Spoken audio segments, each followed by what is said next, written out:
Let's review a little bit from the last section. Let's look, I'm looking at number 342 on page 125, and it's a data set in my textbook. So I just want to remind you how we do this in StatCrunch. So I'm going to go to the homework, and I'm going to go down here to 342. And the data is the top 10 grossing DreamWorks animated movies for U.S. box office up to July 2013 are shown in this table in millions of dollars. Find and interpret the median box office dollars for the 10 top grossing DreamWorks animated movies. Okay, DreamWorks, and you can see the ones that they have, but let's look at this, and I want to do stat summary statistics columns. Oops. Okay, now one thing I want to point out, and this will help you with your semester project, don't put your units in your columns. Put your units up in your column labels, okay? Because the computer's going to have a snitty fit trying to calculate if you write inches in there or dollars or whatever. So we want the dollars in millions, and then we want to add a couple things here. We want to do quartile 1 and quartile 3 are already on there. So let's just, I do shift and click on IQR, and that has now been added to what it's going to find. Okay? So I click compute, and there it is. Easy peasy. So notice that the mean is 252 and the median is 217. This tells me that our distribution is skewed to the right because the mean is pulled toward the tail. Okay, so here's my median, and here is my quartile 1, quartile 3, and my IQR here is 70.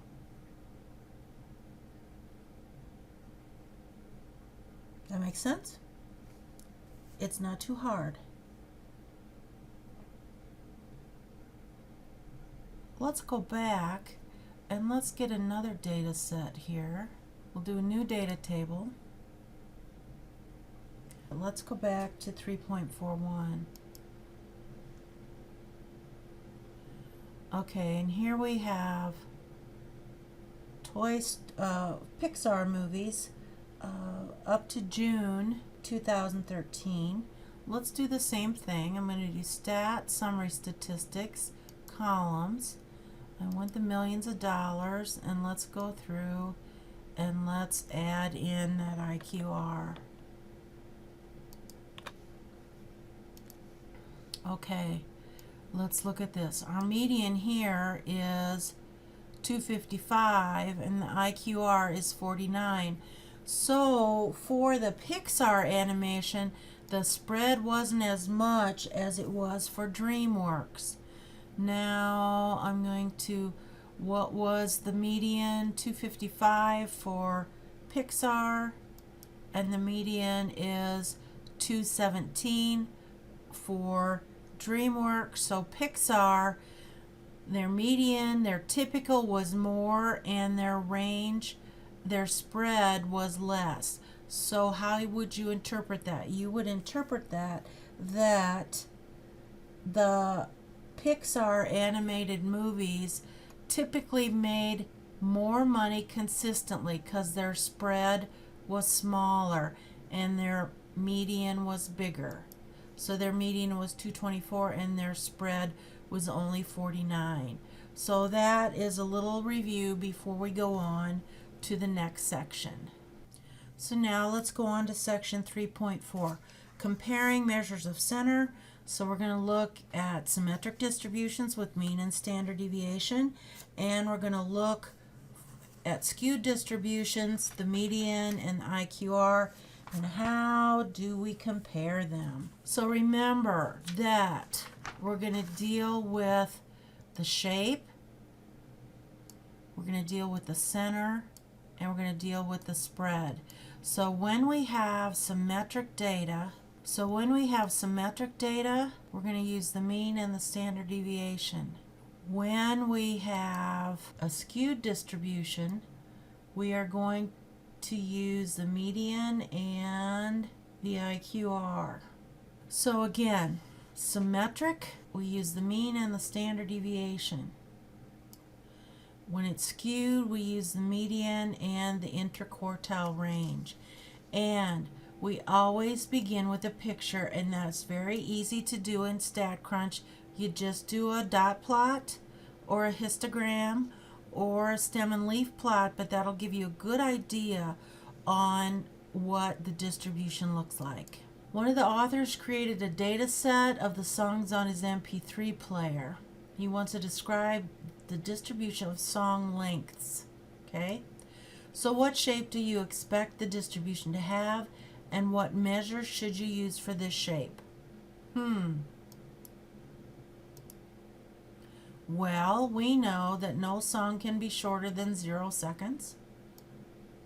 We know that most songs on the radio are about 4 minutes long, but there are a few very long songs. So we're going to guess that the probability is right skewed. And when it's skewed, we're going to use the median and the IQR. And here is the distribution. And it turns out that the median length is 226 seconds. So that would be somewhere in here. And that's a straight line, you just can't tell. Okay? The interquartile range is 117 seconds. So what do we say? How do we put that in a sentence? In other words, a typical track on the author's MP3 player, I would say, is less than 4 minutes, with the middle 50% being close to 2 minutes. So now remember, we talked about this earlier.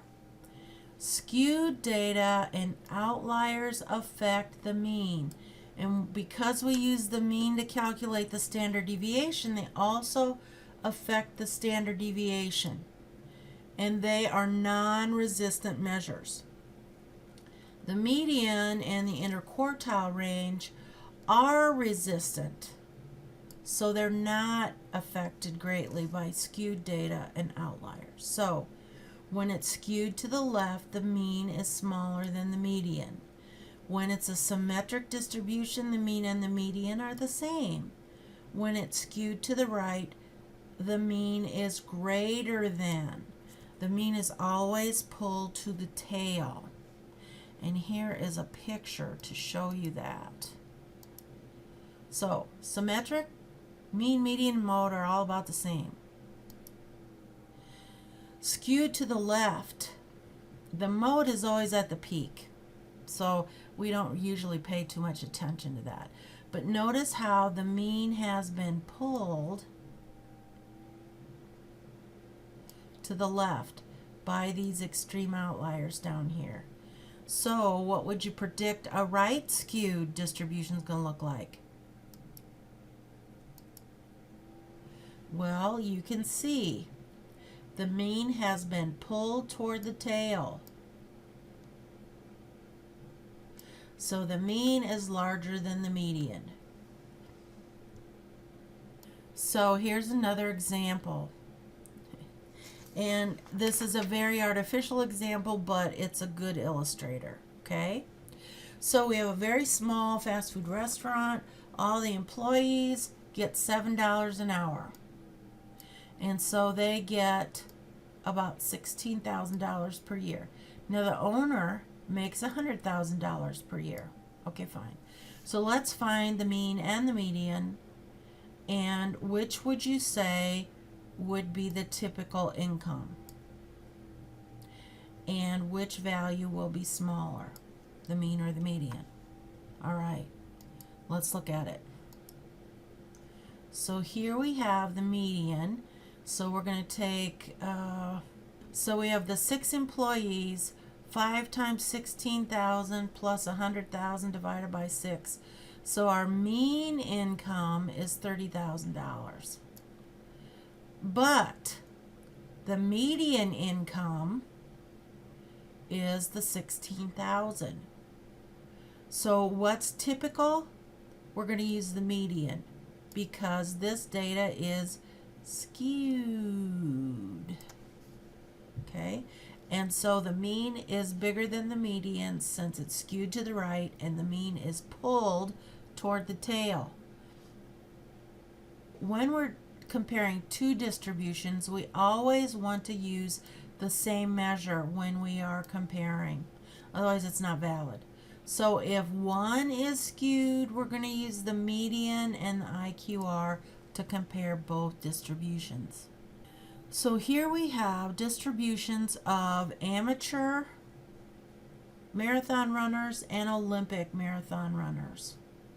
So you can see our scales on the bottom are the same. And you can see that the spread is much larger in the amateur ranks than it is here in the Olympic ranks. So we can see our range is going to be about 175 to 425. Find that difference. And we can see that the range for our Olympians is about 75 minutes. The median for the amateurs is about 266 minutes, and the median for the Olympians is 155 minutes. That makes sense. They've been doing a lot more training, so they're able to run that marathon more quickly. So the Olympians has a right skewed, so we're going to use the median. And the amateur, they say, is fairly symmetric, but we're still going to use the median to compare both of them. So a typical Olympic runner finishes the marathon considerably faster than for the purely amateur athlete. I want to go back and visit Pixar and DreamWorks for just a second. Remember, if you want to look and see what the distribution looks like, do a graph. Let's go ahead and let's do a dot plot. Your book likes dot plots. And so I want to do the dot plots in millions of dollars, and I'm simply going to do compute, and there it is. And it's kind of skewed. All right? Let's go back and let's do, so this was Pixar, and let's go back to DreamWorks, and let's look at there, and let's do a dot plot. Oh, forgot to select a column. And there it is, and it's equally as skewed. So that gives you an idea. We're dealing with skewed distribution, so it's best to use medians and interquartile range.